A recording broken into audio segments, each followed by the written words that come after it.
My mother-in-law has a foster child she has been raising for the past few years, since infancy. The foster child is 1 year older than my eldest child. We also have cabins next to each other, which we frequent in the summer. Last summer, my mother-in-law offered to watch my kids at her cabin on a lake with their foster child, who was 5 years old at the time, and my kids were 2 and 4 years old at the time. I come back after an hour to discover my children unattended in the lake swimming with life jackets on. They were not swimming when I left, so it was not a situation I asked them to be put in. She was in the cabin doing chores and not watching them. I immediately tell the kids to get out of the water and come into the cabin to find her. She acts like nothing is wrong. I was so stunned I just took my kids and left. I told the foster child as well to get out of the water. My spouse didn't want to talk to his mom about it, which has infuriated me to my core. On several occasions, she would drive away without telling me she has left, meaning I am responsible for her foster child when we are at the cabin. To be clear, the foster child is lovely. I adore them. However, mother-in-law disappearing on several occasions without telling me where she's going or when she will be back infuriates me. My husband feels like it's magical that the foster child and our kids get along. We have cabins next to each other, in-laws and ours, and I don't agree. However, my husband and I fought over the fact that I want mother-in-law to let us know when she's leaving or when we are responsible for the foster child when we are at the lake. I am also still incredibly angry he never addressed the swimming without supervision incident. He says the solution is to never leave the kids alone with her by the lake. Frankly, I don't understand how that's a solution because she has a pool at her house. Am I the idiot because I freaked out on my husband because he hasn't set boundaries with his mother-in-law or addressed putting our kids' safety at risk? Update. My spouse and I had a long follow-up conversation. He said he will absolutely talk to mother-in-law about this, and just the timing is weird, calling in the night or when the situation isn't relevant. So he absolutely promised to address it. If he says he will do something, it's because he means it and does it. His point remains that our kids cannot be unattended with her alone. He followed up that at their house, they can only be there if both her and father-in-law are there. Father-in-law is really good about respecting safety guidelines, but unfortunately sometimes will make excuses for mother-in-law if he finds out she has shitty behavior after the fact, aka father-in-law enables her. So we decided that we will talk to them together about this. Father-in-law needs to know. It's quite unlikely he knows what she did. He would be extremely upset and address it. For the foster child, I will also be sitting down with them about our obligations to report instances that happen with this. Frankly, mother-in-law is burned out. She doesn't know how to ask for help for babysitting. That is, won't plan it, and will forego major family events because of it. The foster child has been in her care since birth. But the reality is her behavior has no excuses. The foster child deserves better. And while father-in-law is present, she is fine. She gets cavalier when she sees a window of opportunity. Update 2. Thanks, folks. We are going to deal with this. On all fronts. My husband and I agree. She will never be allowed alone with the kids for this reason. My husband takes full responsibility for addressing this with me together, including the foster child situation. Now for a few comments before the update. Comment 1. This is a complex situation. You cannot leave your children alone with mother-in-law. That's the boundary you and your husband have to set. She has shown herself to be an unreliable adult who does not make good choices with the children in her charge and puts them at risk. The real complex issue comes in with the foster child. Mother-in-law is the adult who is given the huge responsibility of protecting an especially vulnerable child whose parents cannot care for them. She leaves this child unattended in water and regularly leaves them for undetermined amounts of time without alerting any other adults. This child is in danger. Mother-in-law is failing them. What do you do about that? Reporting this will probably damage family relationships. But if something happens to that child due to her neglectful and reckless behavior, how will you feel? Comment 2. Not the idiot, but your mother-in-law and your husband are. He can't make it about the lake when she also has a pool. He should be outraged that she put all of these kids at such high risk. Bottom line, not only can you not leave your kids near any body of water with someone so careless, you would be a fool to imagine that your mother-in-law should be trusted with these kids at all after this. From this link, In the United States, more children ages 1-4 die from drowning than any other cause of death. For children ages 5-14, drowning is the second leading cause of unintentional injury death after motor vehicle crashes. Shame on your mother-in-law and shame on your husband for his underreaction to this. Now, for the update, thanks for sticking around. A lot has happened since the last post. So my husband finally had that talk with his mom, and you won't believe what happened next. Turns out, she's been keeping a secret that's about to turn everything upside down. She confessed that the reason she's been so absent and neglectful is that she's been dealing with her own health crisis. She's got this condition, didn't give it a name, but it's serious. She's been going to appointments, treatments, the whole 9 yards, all on her own. Didn't want to worry anyone, she said. My husband was floored and I was angry. Angry she didn't trust us, angry she put our kids at risk, and angry at myself for not seeing something was off. We all sat down, the whole family, and laid everything out. Father-in-law was just as shocked as we were. He had no idea. The air was thick with a mix of concern and betrayal. We agreed that mother-in-law needs to focus on her health and that the foster child would stay with us for the time being. It seemed like the right thing to do, you know? Take some of the load off her shoulders. But here's where it gets messy. The foster child, bless their heart, overheard everything. They thought they were the reason for mother-in-law's health issues, that they were too much of a burden. It broke my heart. We spent hours reassuring them, promising that wasn't the case. It was a tough night for everyone. In the midst of all this, my husband and I were trying to keep our own kids stable. They didn't understand why their grandma was suddenly not around as much. We told them she was just under the weather, but kids are smart. They knew something bigger was going on. Then, just when we thought we could catch our breath, father-in-law does something unexpected. He decides to sell the cabins. Says it's too much for them now, with everything going on. My husband and I were stunned. Those cabins are where we made so many memories, where our kids played with their cousin, where we thought we'd grow old. And just like that, it's being ripped away. We tried to talk him out of it, but father-in-law's mind was made up. He said it was for the best, for mother-in-law's health, for their finances, for everything. I couldn't help but feel like we were being punished for something we didn't do. Now here's where I might have screwed up. In a moment of desperation, I suggested we buy the cabins from father-in-law. I thought it would keep some normalcy for the kids, for the foster child. My husband was hesitant, but I pushed, and he agreed to consider it. We haven't told father-in-law yet, but I can't shake the feeling that this might backfire on us. It's a huge financial decision, and with everything else going on, I'm not sure we're thinking clearly, but we're in too deep now. We've started looking into loans, talking to realtors, the whole process. I just hope I'm not dragging us into a mess we can't get out of. I want to keep our family sanctuary, but at what cost? Thanks for reading. We're just trying to do our best here. My neighbor invited me to an Easter barbecue, then tried to charge me for unrelated expenses. So I brought my own food and watched as her life unraveled when she got caught stealing and had to apologize to me, while I graciously accepted but secretly savored the sweet taste of karma. My old neighbor, we used to live in the same apartment, but I have since moved to a different one in the same town, invited me over for an egg hunt and BBQ on Easter. I said, sure, we'll come, my 7-year-old daughter and myself. Well, 2 nights before the BBQ, she texted me saying I owe her $60. I responded, for what? She called me and said I need to contribute to my portion of the BBQ. I was confused but said, well, okay, I suppose. I then mentioned how we would like to have sausages. She texts me a few hours later and says I owe $76. Even more confused, I asked why and told her I need to see what all she's purchasing. Mind you, it's the 2 of us, her boyfriend, her 7-year-old kid, and then 4 grown adults from her family. She shows me a cart worth $228 and tells me I need to pay 1/3 RD.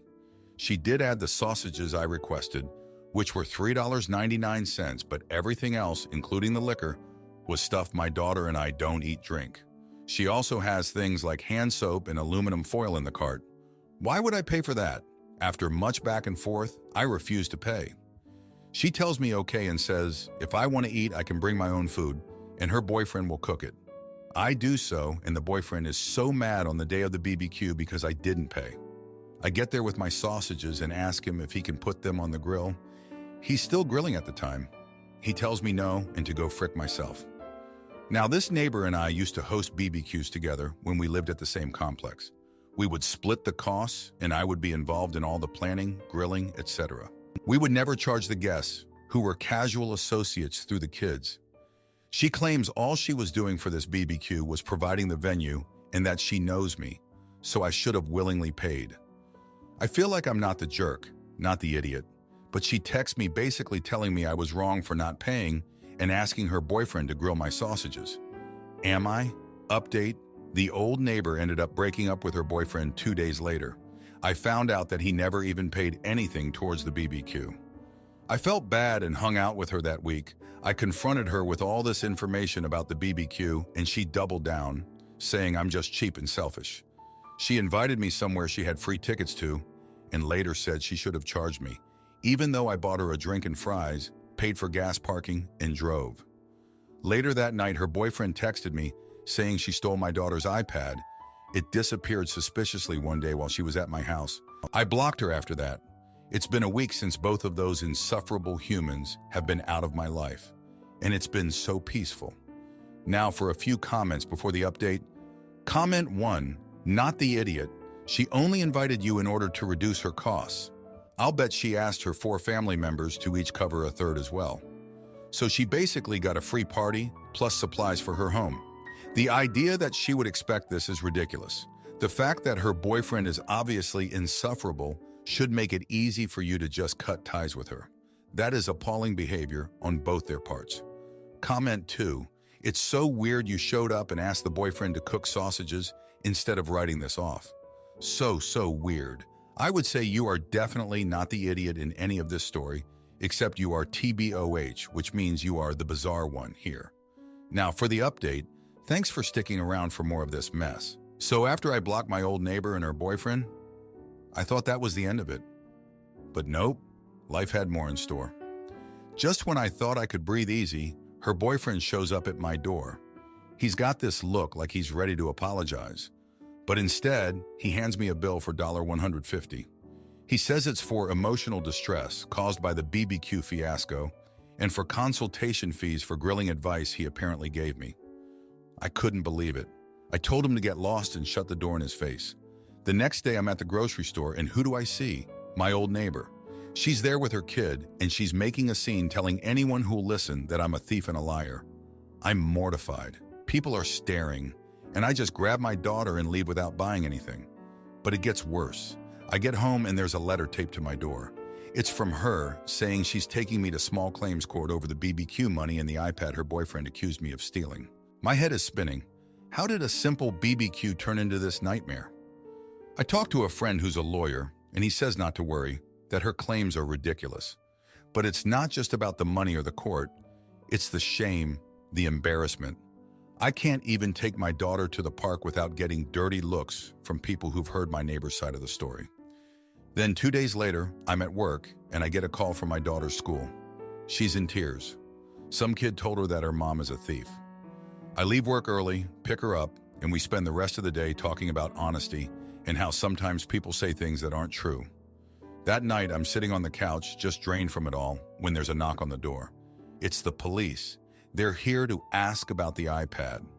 I explain everything, how the iPad went missing, how her boyfriend texted me out of the blue, how I've been harassed ever since. They take notes, say they'll look into it, and leave. The next day I get a call from the police station. They found the iPad, it was pawned off 2 towns over, and guess whose fingerprints they found on it? My old neighbor's.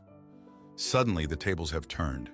She's the one facing charges now, and her boyfriend is nowhere to be found. I go to court, not for the BBQ money, but to watch her get charged with theft. She sees me in the courtroom, and for the first time she looks scared. She pleads guilty, gets community service, and has to pay restitution for the iPad. After the court session, she approaches me, tears in her eyes, apologizing for everything. I don't say much. I just accept her apology because I want to move on. I want to put all this behind me. It's been 3 days since the court date, and things are finally quiet. My daughter's smiling again and we're back to our routine. I learned a hard lesson about trust and how quickly things can spiral out of control. But I also learned that sometimes, just sometimes, things work out in the end. Thanks for reading about this tense ride.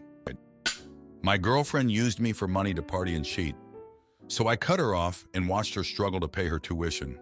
I, 30-year-old male, have been living with my girlfriend, 31-year-old female, for a little over a year.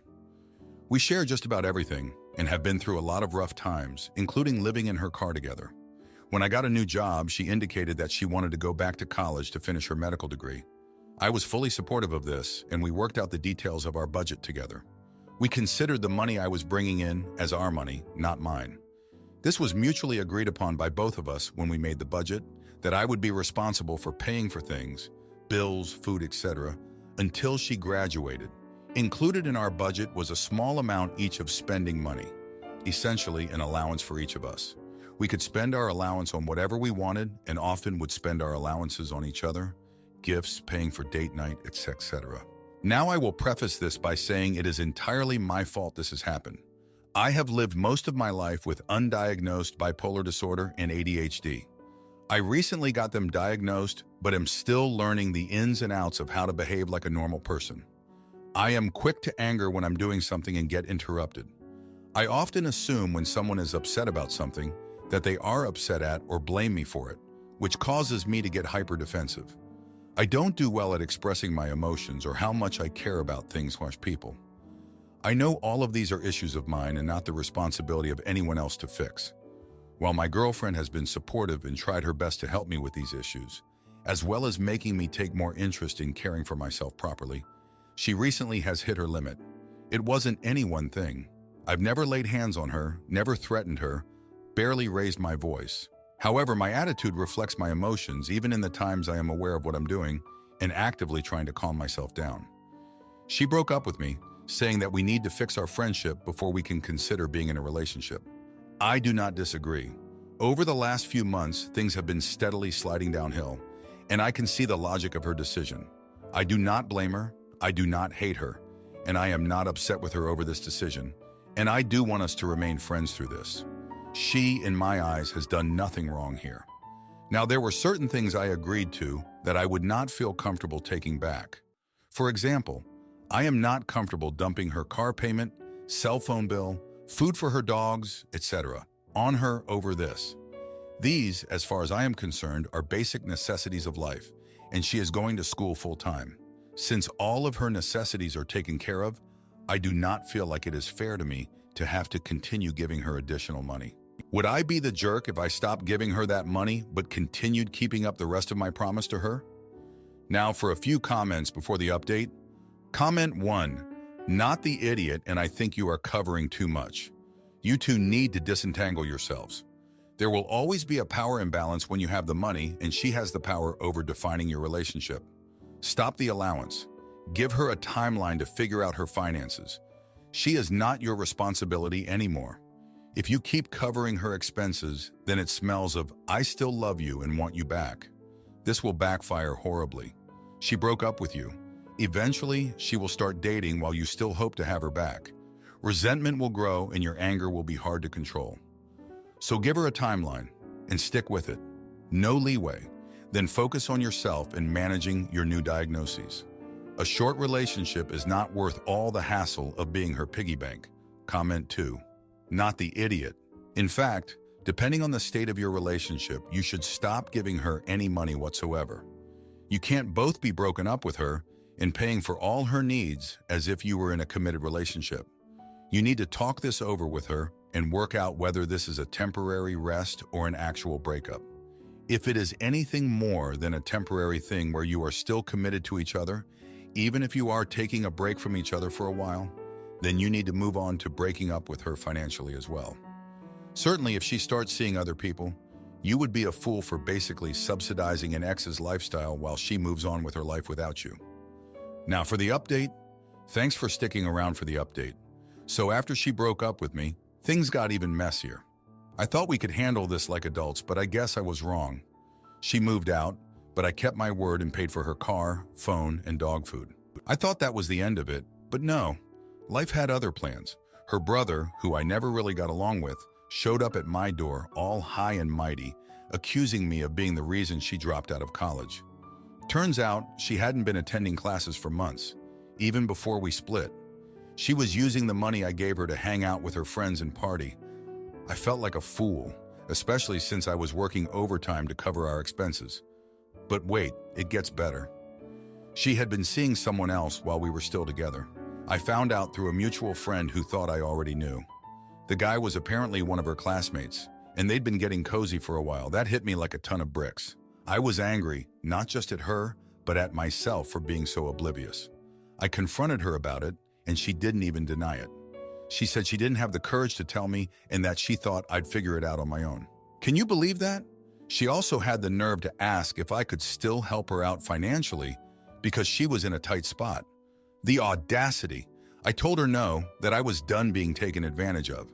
I thought that was the end of it, but her mother called me, crying, begging me to reconsider.